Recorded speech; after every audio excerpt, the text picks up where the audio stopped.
السيد أحمد صاحب القميص رقم 25. هذا أصغر لاعب بحريني يشارك في كأس الخليج ب 16 سنة فقط. كرة عند رضوان لكن كرة مقطوعة. الود لمسة على الجهة اليمنى، تمريرة جميلة من أحمد السيد أحمد صاحب القميص رقم 25 كما قلت. شوف الكرة معاه، هذا أصغر لاعب بحريني يشارك في كأس الخليج ب 16 سنة فقط.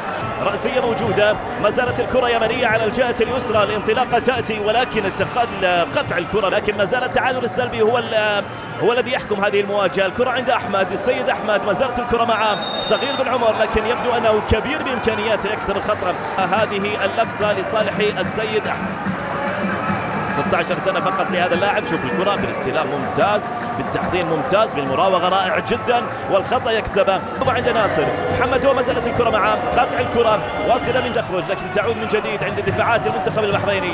عند السيد أحمد تمريرة ممتازة، لاعب أنيق جدا هذا اللاعب السيد أحمد اللاعب الشاب الصغير في وسط ميدان المنتخب البحريني، يبدو أن ينتظر مستقبل كبير من ملاحظتي له بالثقة العالية حقيقة في شوط المباراة الأول ب 16 سنة في المباراة الأولى، يكونون أساسيين في هذه المواجهة. الكرة عند السيد أحمد، ما زالت الكرة معه، تمريرة جميلة، يا سلام يا سيد أحمد، يتقدم معها محمد عادل خارج الملعب وإلى. شوف اللقطة، السيد أحمد جميلة لقطته ولعبته في الكرة الماضية. عمر جولان يستعجل فيها، عمر جولان كاد أن يأتي المنتخب اليمني بها الحين. إبراهيم الختان، إبراهيم يلعبها لمسة وتمريرة لدى السيد أحمد، يتقدم من الجهة اليسار، يحاول المراوغة، يراوغ السيد أحمد، ما زالت الكرة معاه، مشوار ممتاز للشاب. 3 أو 4 نهائيات سوف تكون للمنتخب السعودي لصالح المنتخب اليمني. تصل من جديد للخلف، مقطوعة من صالية السيد أحمد، جميلة من السيد